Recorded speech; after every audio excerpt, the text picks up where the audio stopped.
What I want to do this afternoon is talk on the topic, Love Your Enemies, the Teaching of Jesus and the Crusading Dynamic of Reactionary Violence. What I want to try and do is relate the teaching of Jesus and some of the theological reasons given for it in the New Testament to some aspects of our current circumstance in the world. I think it's probably not a surprise to anyone to say that you and I live in an extremely violent age.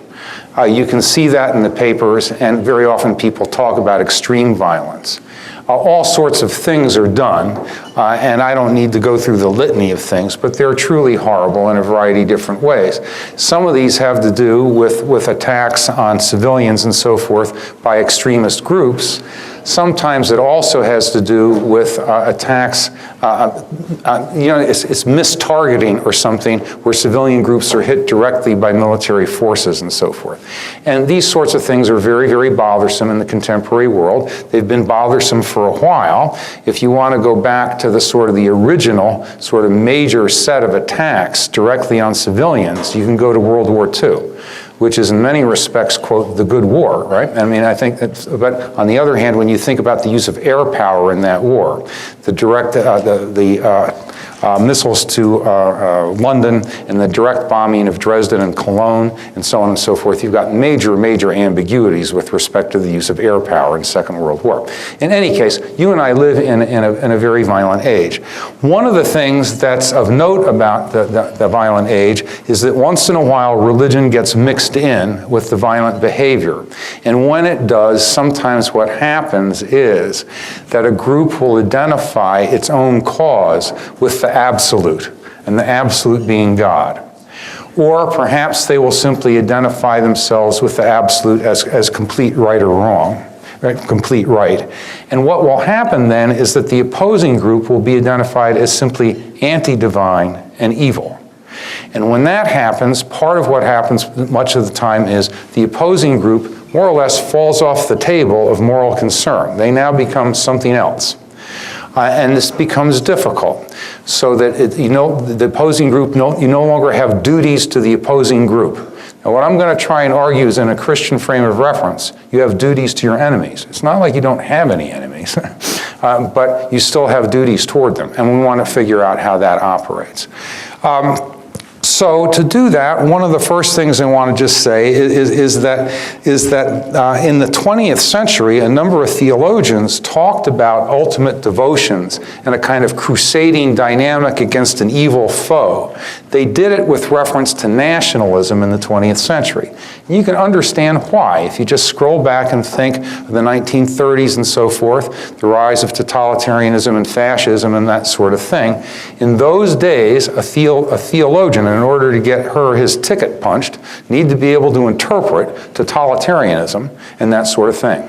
They were kind of semi-religious movements. Think of some of the film footage, of Hitler speaking in the evening and people with torches and all that. If that doesn't look semi-religious to you, you're not paying close attention. There's a kind of a liturgy to it and so forth.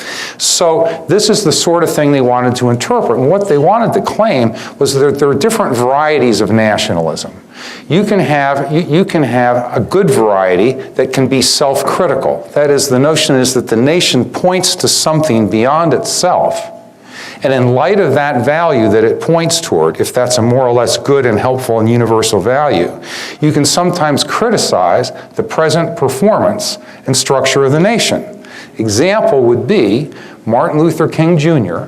talking about the United States as a country that promised equality in its founding documents, somewhat ambiguously, but did, and then claiming that you could take that promise and critique segregation, which was the then current practice of the nation, in light of that commitment. That would be what you could call a self-critical national loyalty. It is very, very possible to be a patriot and mean it, and still sometimes criticize the nation when you think it departs from its own best values and lights, if you think those values point beyond. So that's one thing you can say. On the other hand, a number of theologians in the 20th century noticed that once in a while it doesn't work out that way. Once in a while people simply collapse the big value with the nation itself, and the nation becomes like the sole licensed exporter, on planet Earth of the value, becomes identified with it. And when that happens, you begin to run into trouble. Now you begin to identify the nation with the absolute. Nations can be unquestionably superb. I happen to think this nation is a terrific nation. On the other hand, I take it as a theological axiom that it is not God. And you just want to be careful there. So the nation can be good, it can point beyond itself to things, but you can't collapse it. So what they worried about was they thought that sometimes in the 20th century there was a kind of absolutist and crusading nationalism that wasn't the only kind of nationalism around, but that it could sometimes run into difficulties. Now, one could talk, and we might try, and I might try and stay here and talk about how this worked out in a German context. But I think maybe, to be fair to our German friends, I'll just talk about how I saw remnants of this when I was growing up a little bit, even in an American context. Americans are very diverse. They don't all think the same thing. And even in the midst of threats, they don't all take the same attitudes. But I recall some things from when I was growing up. We had a family friend, Mrs. Fredericks, who lived in a house that had nice paneled walls on it, and she had some really neat old posters from Second World War. But they were propagandistic American posters, and they were about the enemies. They're interesting things. One had a German soldier, and he kind of looked like this, a little bump on his head like that, and a kind of odd helmet, you see, and he just looked like he was an ape.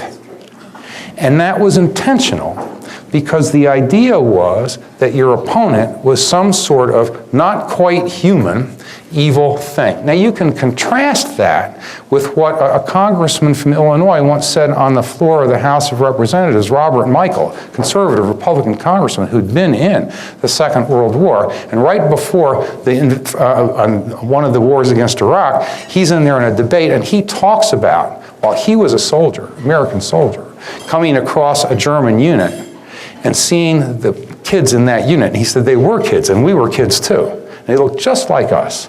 And they were pleading, they were scared. Were they going to get killed?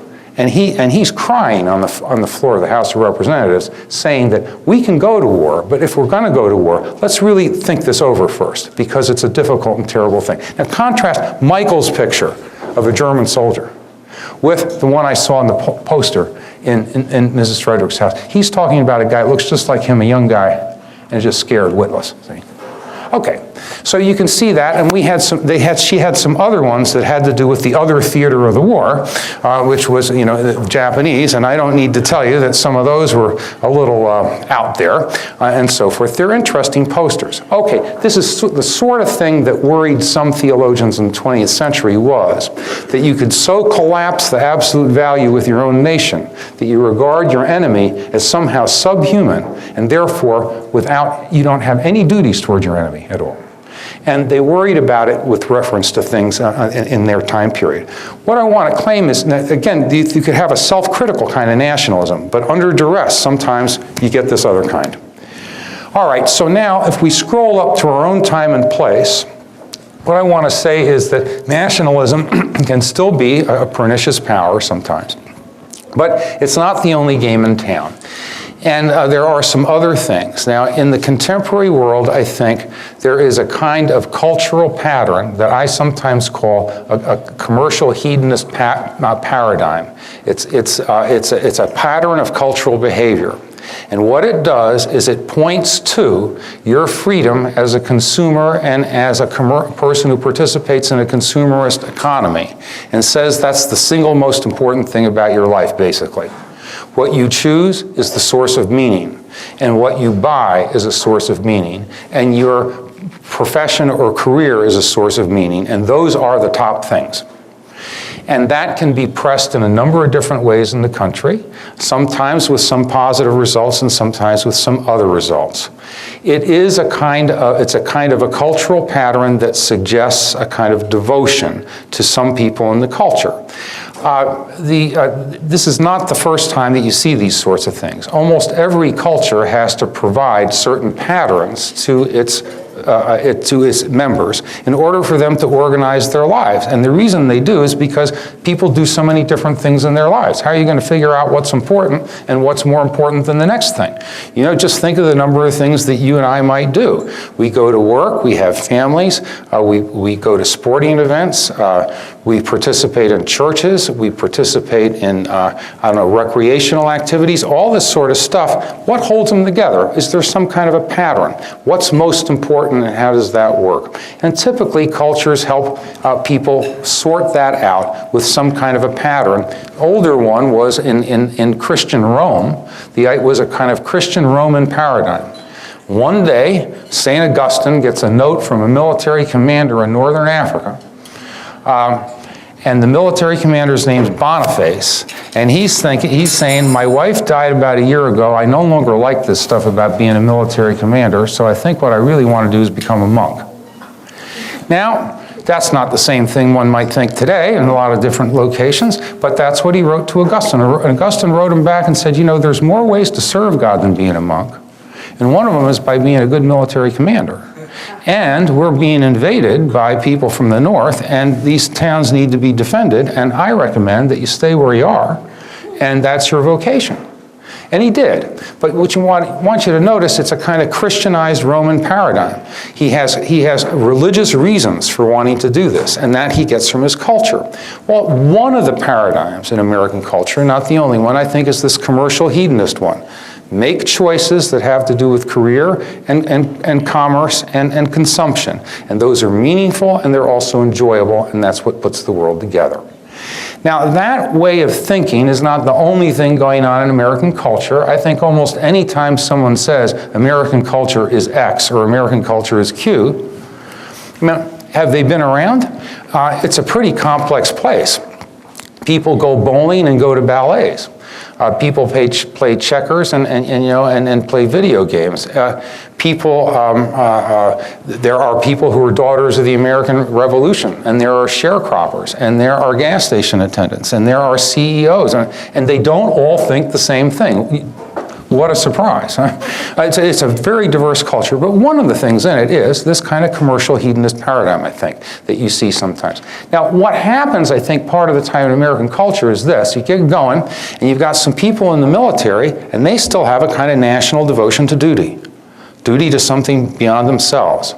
And they look over, and they see some of the rest of the culture, kind of like at the swimming pool, you know, sipping all sorts of wonderful drinks and just consuming everything to death, and they think, what's the matter with this picture? You know, I mean, I'm out here getting shot at, and I got everyone who's telling me I'm doing such a great job over here drinking, you know, drinks with little umbrellas in them. And, you know, I'm thinking that something's not right here. They're consuming everything, and I'm over here, boom, boom, boom.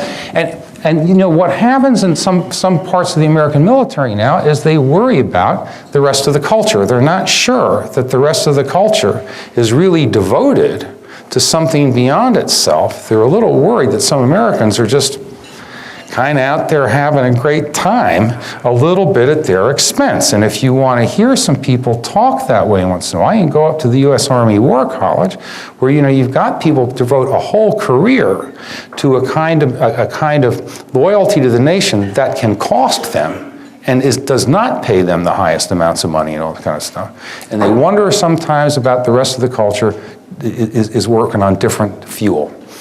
Now, that's the kind of thing you see there. What I want to point out about this particular kind of cultural paradigm is that it looks like everyone just gets to do what they want. But when you tell everyone to just do what they want on the basis of their commercial interests and what they most want to do to have fun, it begins to erode certain other devotions and features of a culture. You can tell that in this country itself part of the time. What will happen is someone like me who has a career or something will be wanting to move from one place to another for professional advancement, and then they'll start thinking, but maybe I shouldn't because, you know, my dad lives here, and I got family stuff here, and my hometown and all this. And what's going on is there's a kind of push and pull between different sorts of things that you're committed to. Committed to career and its meaningfulness. I think my career is meaningful. Okay. and also I'm committed to family and these sorts of values, and if they don't always work out, that you feel a little tension within yourself on this kind of stuff. I felt that way when I moved to North Carolina. My father was living in Richmond, Virginia, and I'd invite him down there to live with me, and we lived together there for a good long time, and now I thought it was time for me to go. And okay, so there's a little conflict there, huh? Well, that conflict that sometimes people feel internally here can also be exported to some other cultures once in a while. And the way you do that is you have a successful American commercial culture and also kind of political nation politically in international relations. And what will happen is it will get involved in some other cultures that are set up on different fuel. They're not set up on this commercial hedonist paradigm. They're set up with other sorts of loyalties, religious loyalties, family loyalties, ethnic loyalties, and so forth. And what will happen is that some people in those cultures will regard this paradigm, this somewhat secular commercial hedonist paradigm, as a threat. What does it threaten? It threatens the way their life is organized. It threatens their common life together, you see. So it kind of scares them. And what can happen is you can get a reaction to it because it looks like this paradigm is going to undermine the most basic commitments that hold life together in a culture. And I think some of the times, if you read a book like by John Updike called Terrorist and so forth like that, you will see that the major character in there really thinks that commercial stuff in New Jersey and the way people are acting undermines his identity and his devotion. Okay, how do people respond to that? Sometimes what happens then is that people in those other cultures, not all of them, some of them, are going to respond to this paradigm as if it is infidel and against the divine and completely evil. So they're going to call it straight out, because it undermines one of their basic devotions as they understand it. And the other thing they will do is they will construct versions of their own religious devotion that are kind of crusading versions. They're going to identify the great God who rules over all things, Allah Akbar. Allah rules over the whole universe, and now is completely identified with the cause of my community, plain and simple, that's it. In other words, I've got a good friend, a Muslim theologian on the faculty at Davidson. They take the mystery of God and they elide it. They get rid of it. There's no mystery. God's for what I'm for. Right? That's the end of mystery right there. No more negative theology. Don't worry about that. God isn't beyond much. God and me, we understand each other. And that's not a classical version of those traditions. Those traditions have mystery and so forth and appreciation for God, but it gets collapsed. Okay, so they do that, and then you're going to get some religiously inspired violence and so forth, and then the people in the West, well, working with the commercial hedonist paradigm, they're going to be attacked rhetorically and actually as infidels. And when they get feeling a little low and mean about that, and get a little nervous about that, they're going to take that commercial hedonist paradigm of theirs and they're going to say that the freedom to choose your own your own vocation in life, the freedom to choose your own commercial path, the freedom to choose to be entertained and also to be happy in the choices that you make, that defines human nature, is what they'll say. And that we've got other groups in the world, and what they are is they are medieval survivals that have arranged themselves over against the humanizing core of humanity in the West. And they are, in that sense, evil. And they can work it. What they've done is they've taken this choice business out of this paradigm and they've elevated it into a kind of absolute and then said, that's our culture, and then if you attack that, you've got to be beyond the pale of what's right and just and good. You're now evil. And what they do then is they call them kind of like survivals from another age. They are enemies of enlightenment. They are enemies of the truth. And they become, in this sense, also evil. Well, that's enough of that kind of analysis. By the time you get to that point, a lot of things have gone wrong. And what's gone wrong? You now have two groups that part of the time are opposed to each other, and each one thinks it represents the absolute over against a completely evil group that falls beyond the pale of moral concern. From a Christian point of view, that's not a really good time out. That's tough. A lot of things have gone wrong by the time you get to that point. Holy warriors on all sides, crusaders all around. What I want to do now is just talk a little bit about Jesus' teaching to love your enemies, which turns out to be a real doozy when you think of it in this context. And when you start talking about the way it's laid out, it becomes even more of a doozy than you first think. It's really kind of interesting. Okay. The Gospels present Jesus, as we've been talking about, as a kind of performative teacher, and he teaches a lot of different things. He teaches very often about God's reign or kingdom, and he does it in different sayings, and he does it by different actions. One of the actions is he hangs around eating and drinking with all the wrong people all the time. And this is to show in part that even the wrong people are his people. And it's an intentional mission strategy.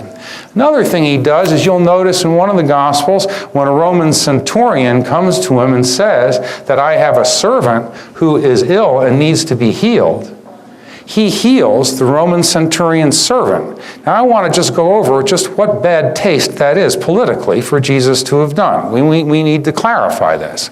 He has now healed the servant of an officer in an occupying army. So if you scroll back to your favorite Humphrey Bogart movie, which I hope is, what's the name of it, Casablanca, this would be approximately like deciding to heal Colonel Strauss's servant. It is perhaps not your first choice if you are a Jew in Palestine at the time. It's crossing a barrier and a boundary. So Jesus teaches what he says and what he does in a lot of different ways. Well, one of the things he does is that he has direct teachings, and then he has parables, and then he talks about them. Jesus tells people they should love their enemies. And he says that he should do that, and you should do that, and he also summarizes the law as the love of God and neighbor. And what's a fun thing is that when you get to the parable of the Good Samaritan in Luke, the parable of the Good Samaritan is one that Jesus tells as commentary on the summary of the law as love of God and neighbor. He's got a lawyer. The lawyer thinks that Jesus isn't really that hot a teacher. He's going to stump him with a couple of questions. So he said, go and, what do I need to do to be saved? Jesus asked the lawyer, well, what's the law? Tell me the law. The lawyer says, of course, love the Lord your God with all your mind, all your soul, all your heart, and love the neighbor as yourself.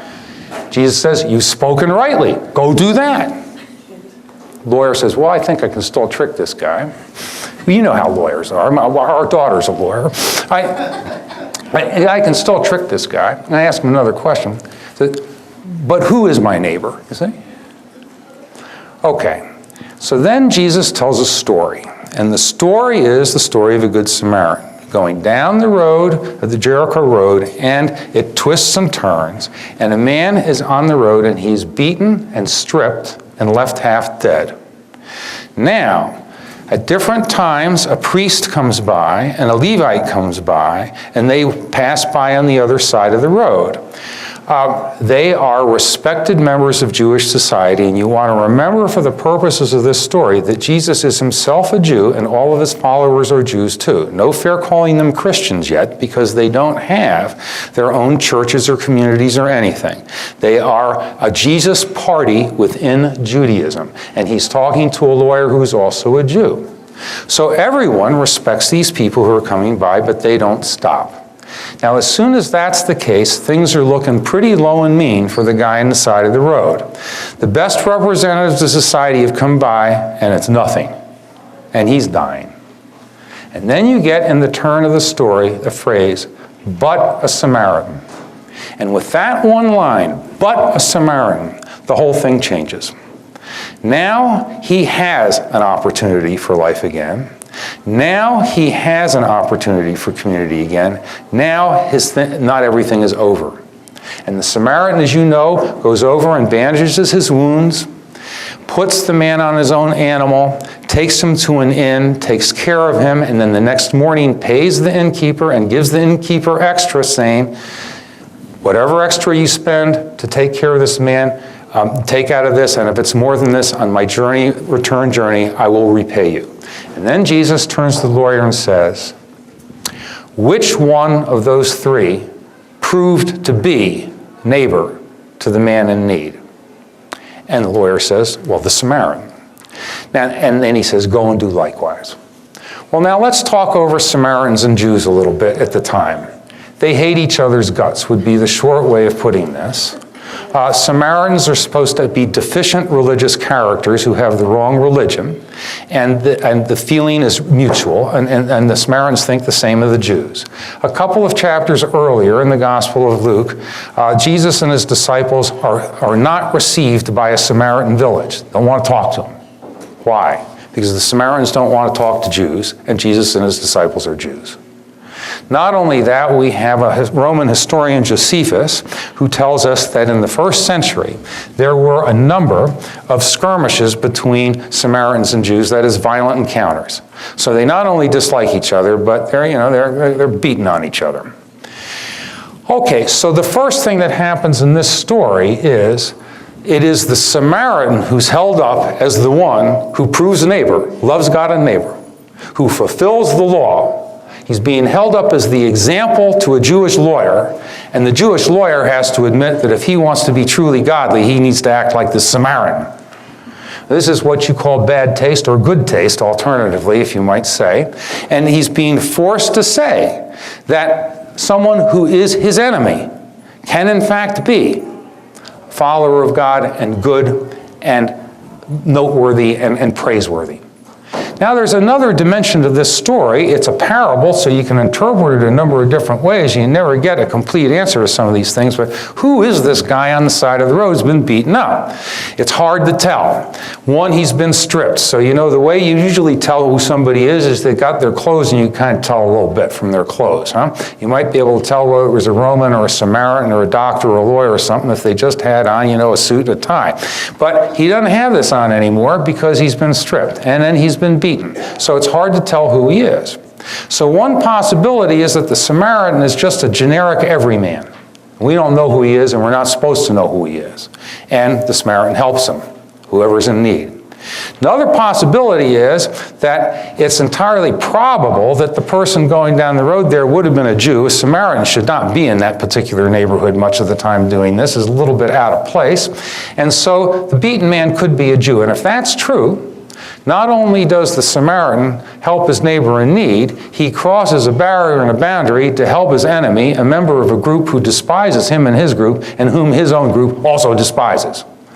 In other words, if that's true, the Samaritan loves his neighbor and proves neighbor, and also loves his enemy. And love of enemies could end up then being the kind of radical form of love of neighbor. Okay, so this is Jesus on this stuff. What we want to then point to is, okay, why? Why are you supposed to do it? Now, in the Gospel of Luke, in Luke 6, love your enemies because you're supposed to be merciful as your Father is merciful. I'm hoping some of this stuff is on the backside. Good. I get these things wrong all the time. You're just lucky you got the right Bible verses back here. Could have been the Song of Solomon, if I'd made a mistake. But you see here in Luke 6:17 and so forth. Am I in the right one? Yeah. And love your enemies, and you'll see there that you to be merciful just as your Father is merciful at the end of that whole 6:17 to 36. So when you love your enemies, you're imitating the mercy, the compassion of God. That's what it says in Luke. So now if the Samaritan does this, then he imitates God's mercy and compassion. He embodies this as neighbor. Now if you look up here to Matthew, you've got similar teaching, and the similar teaching now in Matthew is one that's stated a little differently, and you get a somewhat different reason for it. And here we go. Let's just see this. You have heard it was said you should love your neighbor and hate your enemy. Now look, that's not Jewish law. That's just like not the world's greatest idea. So you're supposed to love the people who you're loyal to, your own group, and you hate the outsider, see. But I say to you, love your enemies and pray for those who persecute you, so that you may be children of your Father in heaven.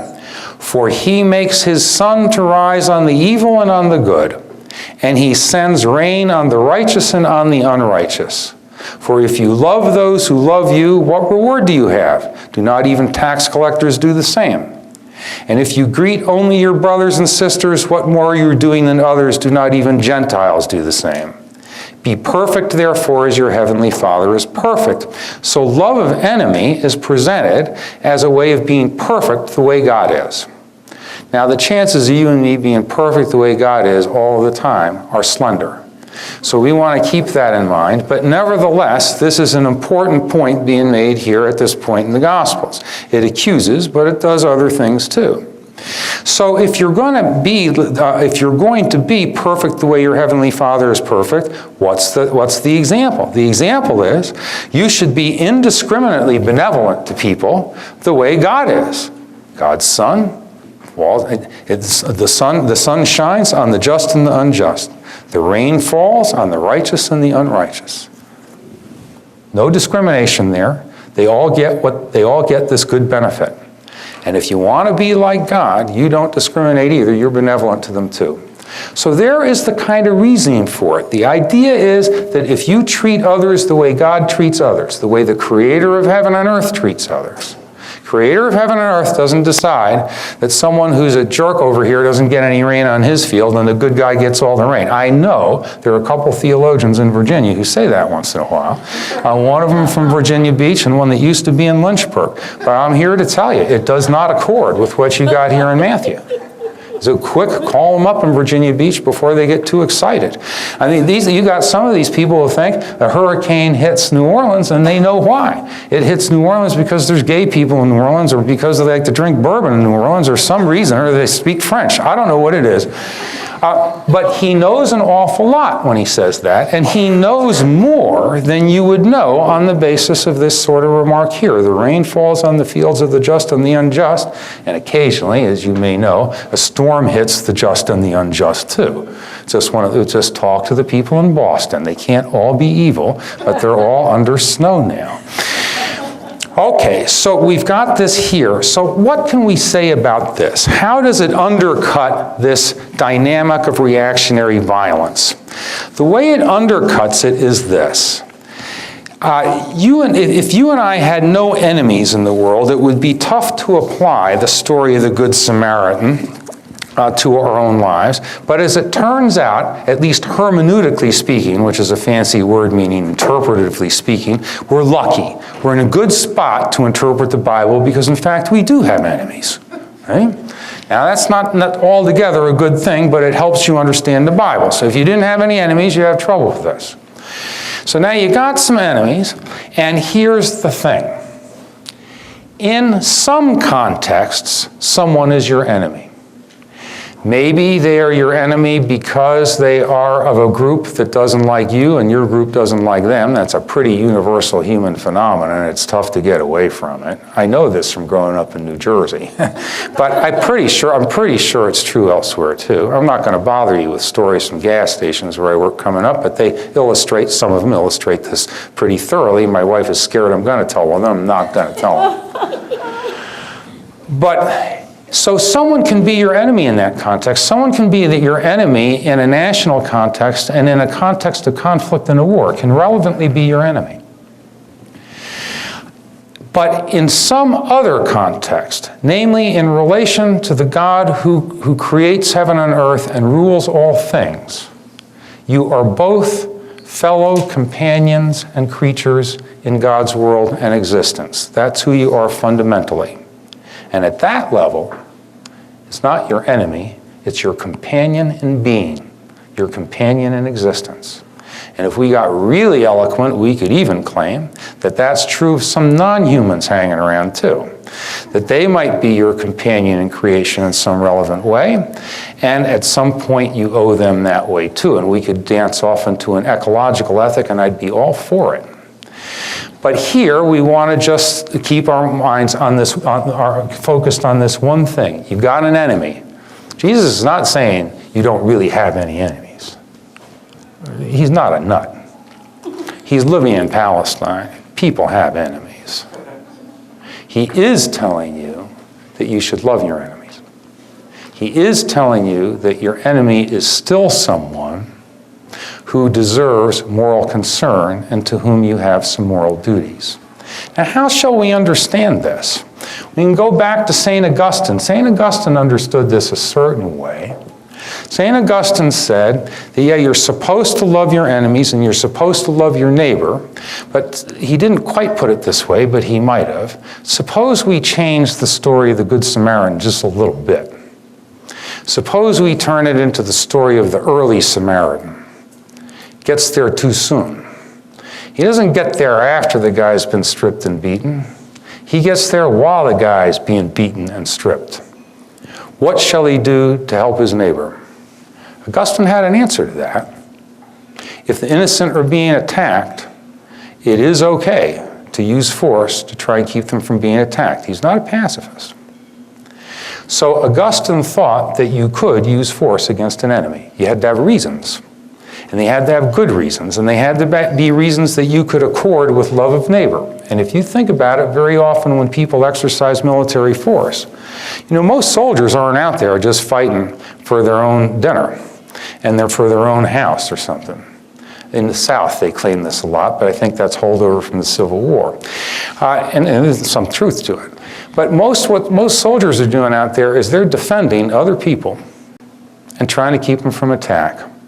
And it's not in their best interest to do it, and they're not getting everything behind curtain number 3 for doing it. So there's a sense in which a good soldier might be, in Augustine's understanding of it, loving a neighbor. But now here's the thing, Augustine goes a couple steps further. So you've got enemies. Does that mean you can do whatever you want to them? He says, no. When you go to War I, you need to go remorsefully, a little bit like Representative Michael. You need to know that you're going up against some other people who are your companions in creation, and that some of those German soldiers, well, they're just like you. And the other thing you need to understand is you are not allowed to directly target civilians and non-combatants, children, and all that kind of, you can't do it. It's immoral. And the other thing is, when you capture someone, and they are your prisoner, you have duties toward them. And there are standards for the treatment of prisoners. And those features, those things end up being features of just war theory in the West from a long time ago. Some Romans agreed with you on that, some Greeks, some Christians, a whole bunch of different ones. You can't just fire on non-combatants directly. When you capture someone, they are your prisoner, and you have some duties toward them. Okay. Now let's scroll over to some of the ways people are extremely violent today. One way they're extremely violent is sometimes they directly attack non-combatants. Third graders, office workers in New York, you name it. According to Augustine, that does not accord with love of neighbor and love of enemies because you no longer have a duty towards your enemy. You can have an enemy, but you have some duties, no dice. Now, sometimes some of these people with that commercial hedonist paradigm back there, remember? They're having a good time, drinking all the good drinks and enjoying all the swimming pools, while these guys in the Army, who mostly are usually from a different social class by this time, an all-volunteer Army, and it's an excellent Army too. The military is very pleased to have an all-volunteer Army, but there is this glitch. Those guys are out there getting shot at, and every once in a while, someone who's threatened with this commercial paradigm, they say, well, I'll support any kind of fight against those people. And they're perfectly willing to send the military to go make that fight, since they're not going themselves. And they're perfectly willing to support all kinds of treatment of prisoners and everything else. From Augustine's point of view, no dice. So now, conclusion to the whole thing here is not that you have to become a pacifist or something. The conclusion is, we all have enemies, and enemies can be relevantly your enemy in one or another context. But remember, that's not the only context. There's another context. In relationship to the maker of heaven and earth, your enemy is also your companion in creation, your companion in being, to whom you continue to have some duties and responsibilities. And we might just end this way. when representatives of different groups start getting really upset and honking around about all the terrible things they want to do to people who are entirely evil, one of the things a good Christian community can say is, well, you know, you're supposed to love your enemies, and it doesn't mean I don't have enemies, but I still have duties toward my enemies, and that's a step too far to say that they're simply evil and I owe them nothing at all. Okay, so that's all I want to say, and that's to undercut this dynamic of crusading violence. You can't be a crusader unless you got a completely evil enemy. But if your enemy, maybe not completely evil, and is maybe your companion being, well, then crusades have one foot on a banana peel. And crusades have been in the West, they've been in the East, they've been in a lot of different places. You want to find crusaders, you don't have to look far. It's not all a Western fault, it's not all an Eastern fault, it's not all a South American fault. It's kind of like a human fault that we share. Okay, thanks. I'll try and answer any questions about this if I can think them through. People? Sure. Folks have questions.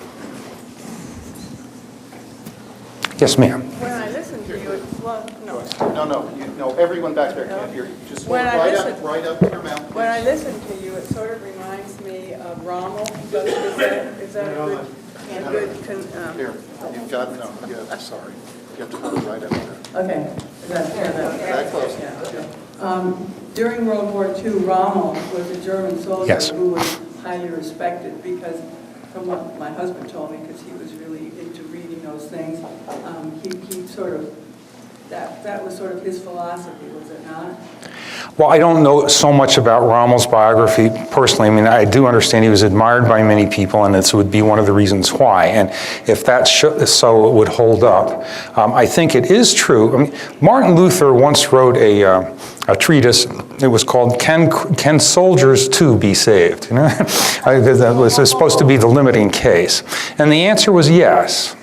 And I think it'd be worth repeating that sometimes some of the most moral people who maintain duties toward their enemies and do it in the face of great duress and do it with great integrity can be soldiers.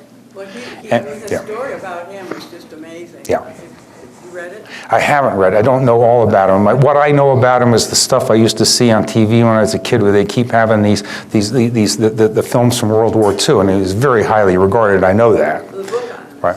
is really Yeah. But I think it's entirely possible. Sometimes some of the greatest illustrations of a person who refuses to collapse their enemy into something that's simply subhuman and don't want to treat him can be a soldier. Yes, ma'am. Just a second, Marcy. Not a question, but kind of a comment Yeah. on this. My dad was in World War II, and my mom wanted to make a skirt out of the flag, and he brought back the German flag, and he said, no, can't do that. There you go. I think, again, this is an important thing, a certain respect for your enemy. And I want to just go back to, Robert Michael was not my favorite politician. This is a guy, kind of a right-wing Republican in some ways out of Illinois, but more sensible than some of them today, I think. But Robert Michael was a man of integrity, and he's very conservative. But he would not do that either. I mean, at a certain point, you have respect for your enemy, and he was there face to face, and he just felt it. It was a real impressive performance on his part. Good man, Robert Michael was.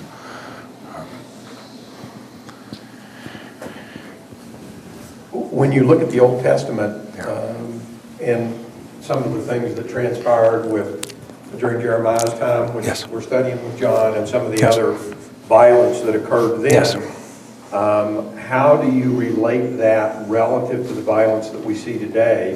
Because that did involve women and children. Oh, yes. And so forth. Yes. Well, that's a really important point. Where you can see a lot of this is in the book of Joshua and so forth, with the conquest of Canaan motif. Scholars are not entirely sure that those battles took place just like that. We're going to return to this in a moment. That is, some of it could be a little bit of a hyperbole on the part of the victors. We did everything and we were completely victorious all the time. That's not likely to have been the case, that they were so completely victorious all the time. Nevertheless, whether it's an ideal portrait or an actual portrait, you do have a portrait of a certain kind of warfare in there. And if you go to the Battle of Jericho, which when I learned with a kid, you go walking around and then the walls come tumbling down, boom. And if you just read a couple more verses, it tells you that the Israelites went into Jericho and left nothing that breathed. They killed all the people, all the women, all the children, all the young and all the old, all the livestock, all the pets, everything. That's the claim. And then there was one thing: they weren't allowed to take any booty. You weren't allowed to take any.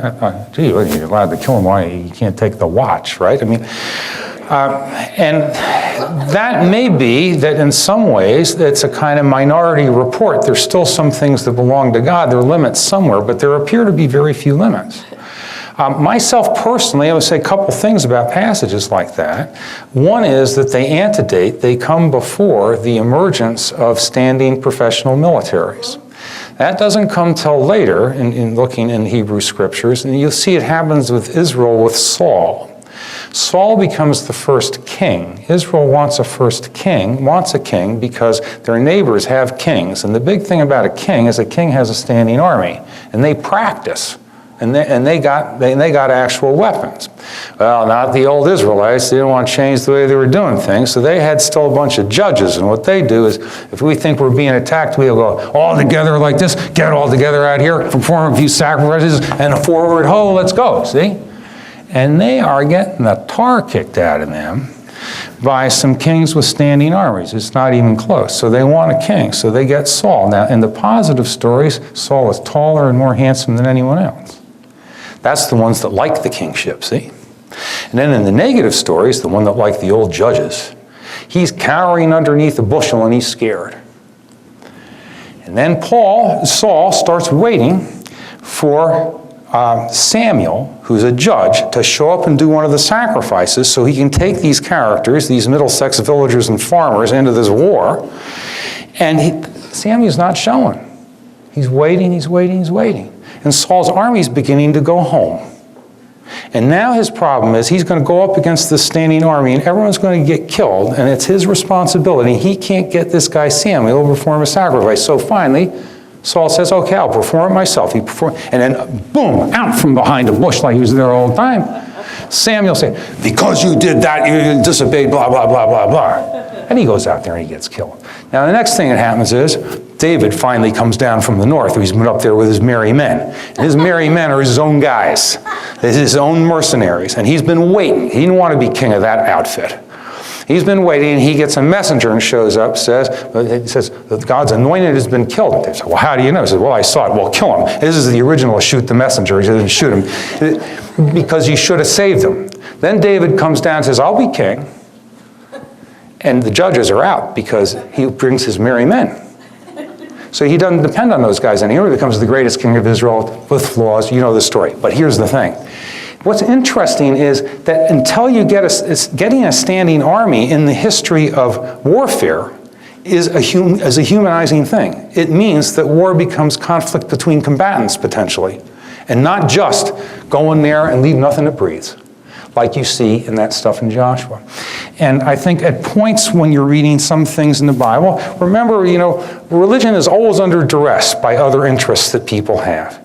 People want to press God into the service of all sorts of things, and it wavers a little bit, back and forth. Sooner or later, one or another community is going to take God and say, well, I know, God's on our side. It means that we can do whatever we want. And it looks to me suspiciously as if in the conquest motif, you got a little bit of that going on. So I think of it as inspired and revelatory because it reveals to you in an inspired way what you should not do. And I think you got it right there. And you can take that in relation to other things in the Bible. So what Christian tradition almost never argued that you should go to war that way. Sometimes in South Africa, sometimes in the conquest of things in this country, the argument would come up a little bit with native peoples. But in general, they've gone for a more moderated stance that reflects other things.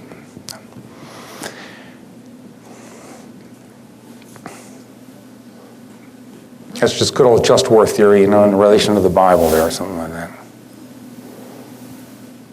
Behind you, John. Oh, there we go. Sorry, thank you. Tap me on the shoulder. You gotta hold it right into your mouth. Sorry. Right into your mouth. All right. No, right up Can to you your hear mouth. me? Yeah. You all here? There we go. There was a Sudanese woman, I think her name was Ibrahim, or maybe that was her married name. Miriam, I think, was her first name. And she was a Muslim. She left the Muslim religion and married a Christian. Was tried in a Sudanese court, was convicted, and the sentence was death. Somehow she and her Christian husband got to the United States. I don't know the end of the story, maybe they're still here. We know we don't want John on Sunday preaching revenge or retribution. We know we're past that. We know that's not the answer. But ignoring it seems completely unthinkable. We can pray for the victims. We can pray that God will enter the hearts and minds of the perpetrators or the judge. But there's a vacuum somewhere. How do we as a church, if we do, react to such things? Let me just say again, if we go with some of the ways Augustine interprets these points and some other theologians have, you have reason to have duties toward even your enemies. That's true. But it doesn't mean that you're going to always leave your enemies alone and let them do whatever they want. So one thing is, I think this is not a call for complete pacifism here, is the way Christian tradition has ordinarily understood it. It is a call to realize, one, the tragedy of these sorts of events and these sorts of conflicts. It is a plea to realize, too, that even in places where people do horrible things, not all the people do the horrible things all at once. There's still school teachers, there's still all this sort of thing. And it is a plea to try and try to remember that there are duties toward enemies. It doesn't mean you can't fight them, and it also doesn't mean that you always ought to fight them. I mean, sometimes there are enemies doing terrible things. There isn't that much you can do about it. I don't want to sound bad here, but people are not omnicompetent, can't do everything. So you're still going to be left in a world with real suffering, real tragedy, real ambiguities. A church, that even one that's not a pacifist church, can ask that people talk about how it is that they have duties toward their enemies, that they don't dehumanize and so forth and claim that they're beyond the pale. Can support certain sorts of military actions and other sorts of actions, policing actions and so forth. And also wants to be present always with persons who suffer, both within their own community and in those other communities in those conflicts. The admonition to love your enemies does not promise you that you and I are going to live in a perfectly moral world anytime soon. It's an ethic it's an ethic with an edge to it. Just take the Good Samaritan. The Good Samaritan, let's say that is a Jew who doesn't like Samaritans, and a Samaritan who doesn't like a Jew.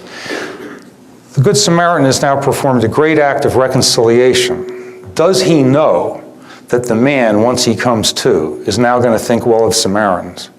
Well, no, he doesn't really know that. Does he know that other Jews are going to think well of Samaritans? Does he know that other Samaritans are going to think well of Jews?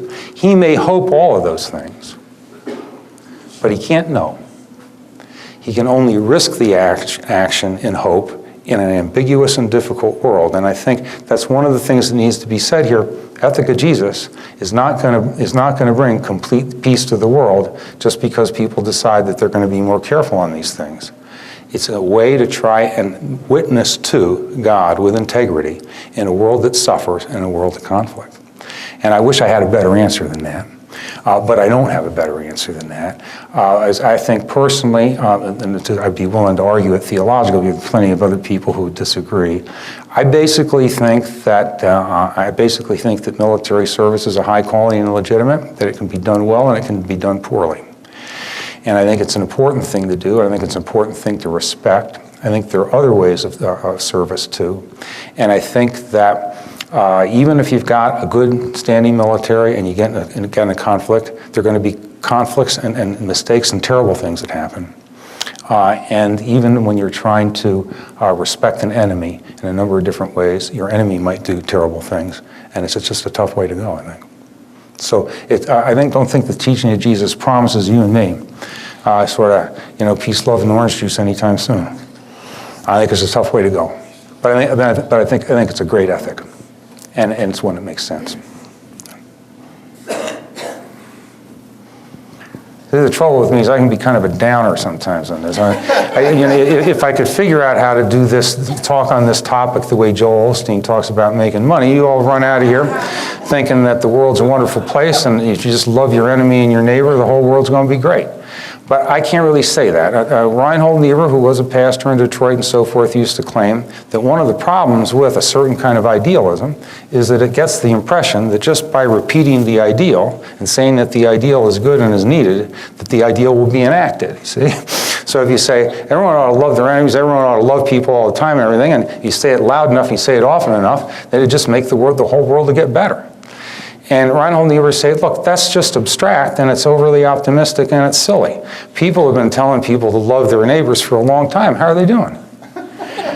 One of the things you need to ask for a full Christian ethic is not just love neighbor, but why it is that people who know that loving the neighbor is a good thing very often don't love the neighbor. Why? How is it that we're not good enough to love our neighbors? See?